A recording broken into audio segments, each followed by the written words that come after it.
Enero de 1895. Henry James sabía que el silencio de Londres después del fracaso de Guy Domesville era distinto al de otras derrotas. No era el silencio del respeto o la compasión, sino el de un jurado que delibera en secreto antes de dictar sentencia. Caminó por Piccadilly sintiendo que cada mirada a su paso contenía un veredicto. En el club, evitó a sus conocidos y pidió whisky en un rincón. El líquido ámbar le recordó absurdamente el tono de las cortinas del teatro donde, horas antes, el público había abucheado su obra. Ahora entendía, lo que Londres rechazaba no era su obra, sino su decisión de permanecer al margen, de observar la vida en lugar de vivirla. En este párrafo inaugural, con su prosa intimista y psicológicamente penetrante, nos establece los ejes centrales de lo que va a ser esta novela. El arte como refugio y aislamiento, la tensión entre observación y experiencia y la sexualidad reprimida. La metáfora del jurado silencioso prefigura la autocensura emocional que marcó la vida de Henry James. Para quien no me conoce o no se ha suscrito con nosotros aún aquí en el canal, yo soy Irving Sun, esto es Crónica Lunares y en nuestra sección de Cuéntame un libro hoy vamos a hablar de El Maestro, de Cole Toynbee. Comenzamos.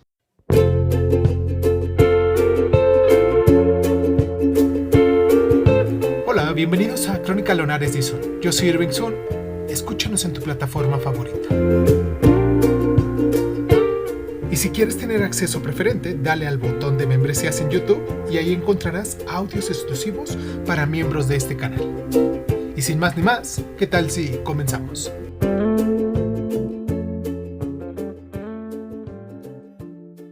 Cierra los ojos, cierra los ojos, cierra los ojos, cierra los ojos. El Maestro, retrato del novelista adulto, The Master en inglés, hecha esta obra en el año 2004, si no me equivoco, es una novela del escritor irlandés, como ya dijimos, Cole Toynbee, que nos ofrece una exploración íntima y psicológica de la vida del célebre autor estadounidense Henry James durante sus años de madurez creativa, que fue entre 1895 y 1899. No es una biografía convencional, sino una inmersión literaria en la mente de este artista, centrada en sus contradicciones, en sus silencios y en sus tormentos privados. Toynbee elige 4 años clave de la vida de James, tras el fracaso de su obra teatral llamada Guy Domesville, que lo llevó a recluirse en Europa y centrarse en su obra narrativa. La novela nos retrata, 1. La soledad y la observación, cuando James vive en Lamb House, en Inglaterra, donde analiza meticulosamente a las personas para convertirlas en personajes de sus novelas. 2. El trauma no escrito, ya que su relación con la muerte de su prima Minnie Temple, inspiración de heroínas como la de Isabel Archer, y la ejecución de su amiga Constance Fenimore Wilson, que se suicidó posiblemente por su distanciamiento. 3. La represión sexual, la ambigüedad de su homosexualidad nunca explicitada, reflejada en su trato con jóvenes como Henrik Andersen o su sirviente Burgess. Y 4. El exilio voluntario, su alejamiento de Estados Unidos y su construcción de una identidad como ciudadano del mundo. Como ya dijimos, esta es una biografía novelada que fusiona ficción psicológica en cuestión de la introspección de James, novela de artista, ya que para eso utiliza el proceso creativo, y drama histórico, porque nos habla de la Belle Époque literaria. Está estructurada en 5 actos, cada año crucial tras el fracaso teatral, también en flashback estratégicos, ya que nos hace saltar a su infancia, a su juventud y a su familia. El estilo es un mimetismo jamesiano, con frases largas y caleidoscópicas, con elipsis significativas, lo no dicho como un tipo de núcleo dramático, y también existe intertextualidad, alusiones a su libro De la otra vuelta de tuerca y Retrato de una dama. Los temas principales que se me hacen interesantes abordar es el arte como refugio, ya que James convierte su vida en material literario, pero paga el precio de la distancia emocional. Lo no dicho también, ya que Coibin explora lo que James cayó en su biografía, o sea, lo que es su sexualidad, su culpa, su miedo al fracaso, entre tantos otros puntos, y la Europa finisecular. Este libro captura el ambiente de la élite intelectual como lo es Flaubert o Turgenev y la decadencia de toda esta época. Henry James nos representa un observador profesional cuando nos dice: prefiero 1000 veces describir un beso que darlo. También nos representa el duelo no resuelto, con la muerte de su prima Minnie Temple. Y la histeria conversiva, que nos habla de un episodio real de 1898. Es una escena climática. Constance Fenimore Woolson nos representa el amor no correspondido, cuando nos dice: te quería como se quiere un libro imposible. También el suicidio ambiguo, y aquí nos preguntamos: ¿fue accidente o un mensaje final? El hermano llamado Williams James también nos representa la rivalidad fraternal cuando nos dice: tú conviertes la vida en arte y yo el arte en vida. En cuestión de la dimensión social o histórica, nos habla, o bueno, nos traslada por el fin del circo literario con el decadentismo versus el realismo, que James es atrapado entre estos dos. El escándalo de Oscar Wilde, cuando nos habla de que su caída es mi advertencia. También pasamos por Europa versus América, con ese transatlántico cultural que sirve a James como puente y también como traidor.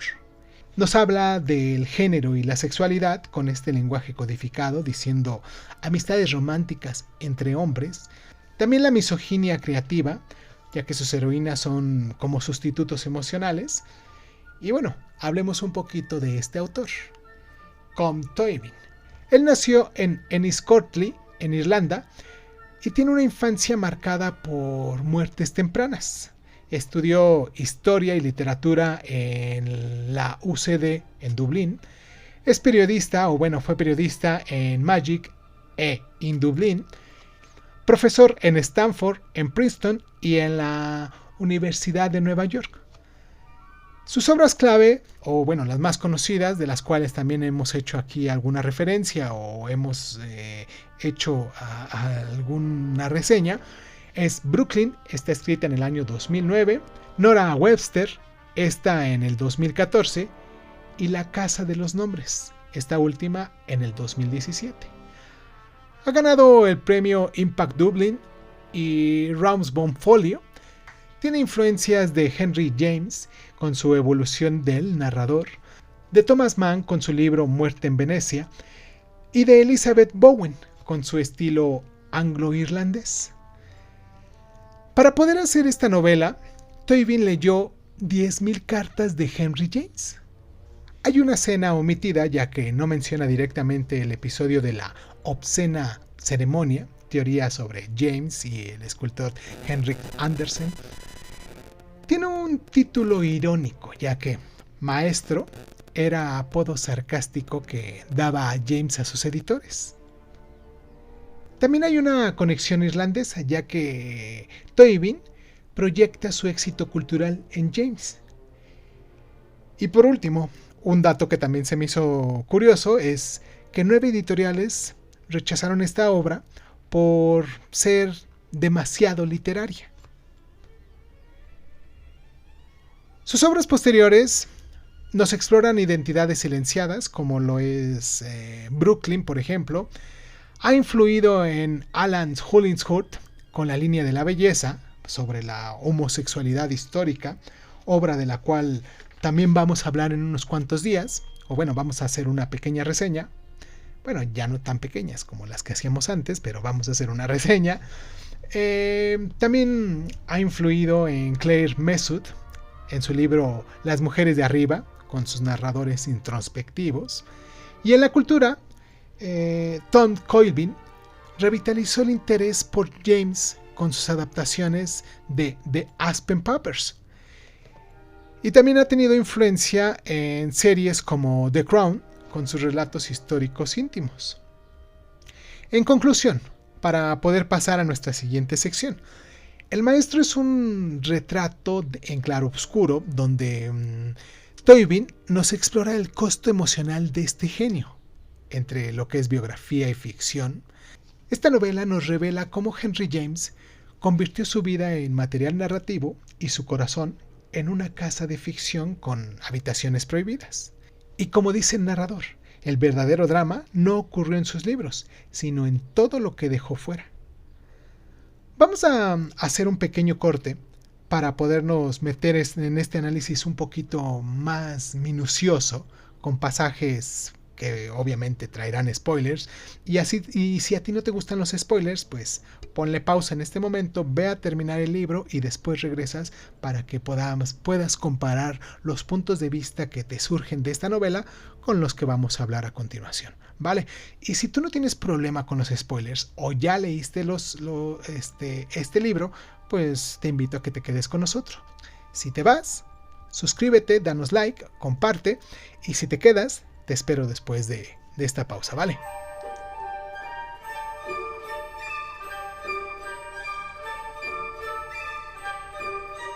Como ya dijimos, esta novela es de género biográfica psicológica. El protagonista es Henry James. Ganó el International Impact Dublin Literary Award en el año 2006. En la primera parte nos habla del fracaso teatral y la huida a Rye. La novela abre con el estrepitoso fracaso de la obra teatral Guy Donsville de Henry James en Londres, que lo lleva a recluirse en Lamb House en Rye, allá en Inglaterra. Y hay un pasaje clave que dice: el silencio del público fue como un cuchillo. Me di cuenta de que el teatro no era mi lenguaje, la narrativa sí. Henry James reflexiona sobre su exilio autoimpuesto de Estados Unidos y su identidad como escritor cosmopolita. En la segunda parte nos hace ciertos flashbacks de memorias y pérdidas, con la muerte de su hermana Alice en 1892, donde James procesa el duelo y su compleja relación con su familia, especialmente con su dominante padre llamado Henry James Sr. También nos habla de la amistad con Constance Fenimore Woolson, la escritora estadounidense, posible amor no consumado, que se suicida en Venecia en 1894. James destruye sus cartas, cargado de culpa, claro, y aquí hay un pasaje íntimo que dice: quería amar, pero amaba solo en privado, en las páginas que nadie leería. En la tercera parte nos habla de la creación artística. Henry James escribe sus obras maestras, como lo es Las alas de la paloma, Los embajadores, mientras lucha con su sexualidad reprimida, su atracción por los hombres jóvenes, como el escultor Henrik Andersen.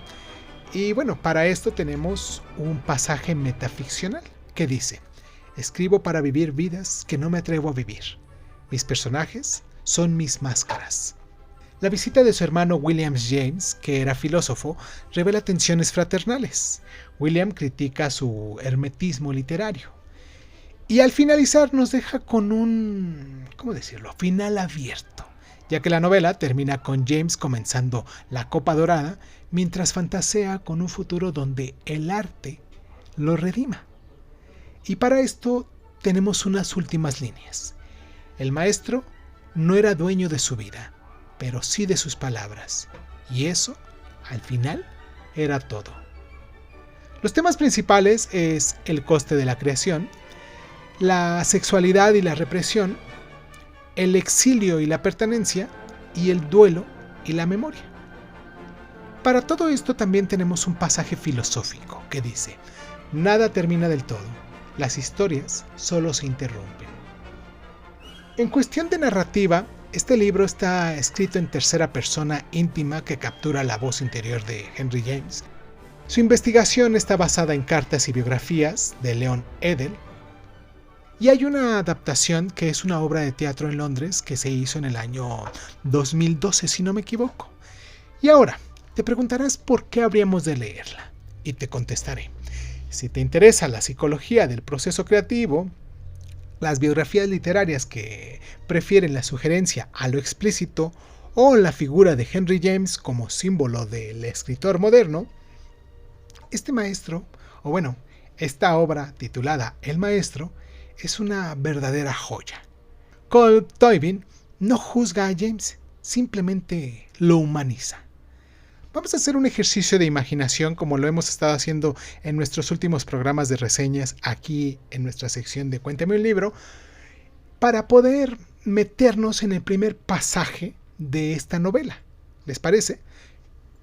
Es bueno para poder ubicarnos en tiempo y espacio y así pues a lo mejor disfrutar un poquito más. Y bueno, imaginemos un estudio victoriano en la penumbra.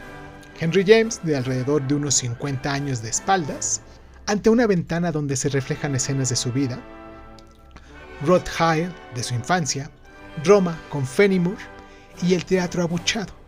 En su escritorio, manuscritos de los embajadores, junto con una carta sin enviar dirigida a H.A. Un reloj marca las 3 a.m. y en la pared, cuadros de sus heroínas, Isabel Archer, Millie Teal'c, que miran hacia un retrato velado de su madre. En el primer plano, una butaca vacía con un guante de caballero. Una invitación a nosotros los lunares a sentarnos en el lugar del confidente silencioso. Y ya que tienes todo este paisaje en mente, los voy a dejar con esta última reflexión final sobre el arte, que dice así: la grandeza no está en ser leído, sino en seguir escribiendo cuando nadie te lee. Si te gusta esta nueva forma de reseñas, de resúmenes que estamos haciendo con estos libros, me gustaría mucho que te suscribieras, que nos dieras like, que nos compartieras y que nos dejaras tu libro favorito, ¿vale? Te mando un abrazo donde sea que nos encuentres. Vamos a leer a continuación el primer pasaje de esta novela llamada El Maestro, retrato del novelista adulto, de Colm Tóibín. Yo soy Irving Sun, esto fue Crónica Lunares y nos escuchamos la próxima. Los dejo con esto.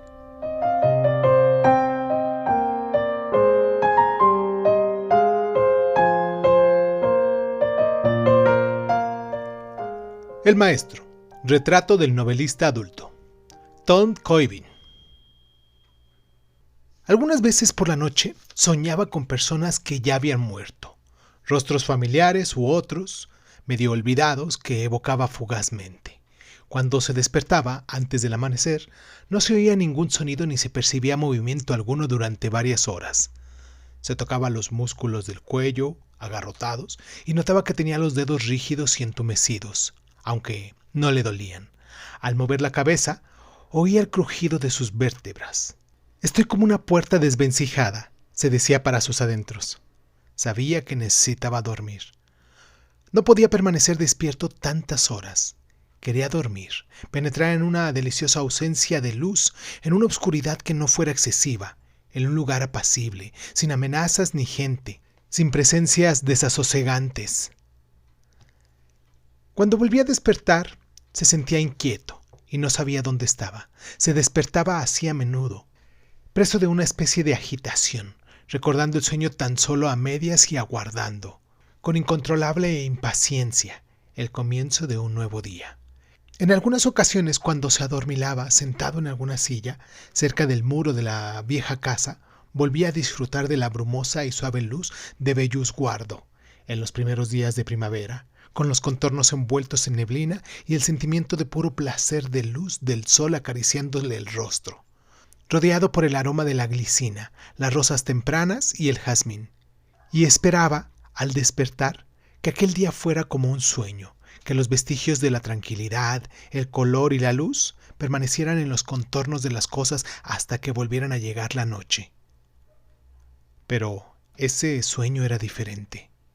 Era oscuro y estaba empezando a oscurecer en algún lugar. Era una ciudad, un lugar antiguo, en Italia, como Orvieto o Siena, pero no en ningún punto exacto. En una ciudad de sueños, en las calles estrechas donde él se movía con premura. No recordaba ahora si estaba solo o con alguien, pero sí que iba deprisa y que había estudiantes caminando lentamente colina arriba, pasando por tiendas iluminadas, por cafés y restaurantes. Él quería pasar junto a ellos, quería encontrar el modo de adelantarlos. Por mucho que intenta recordarlo, no estaba seguro si iba con él un compañero. Tal vez era así, o quizás se trataba simplemente de alguien que iba andando detrás de él.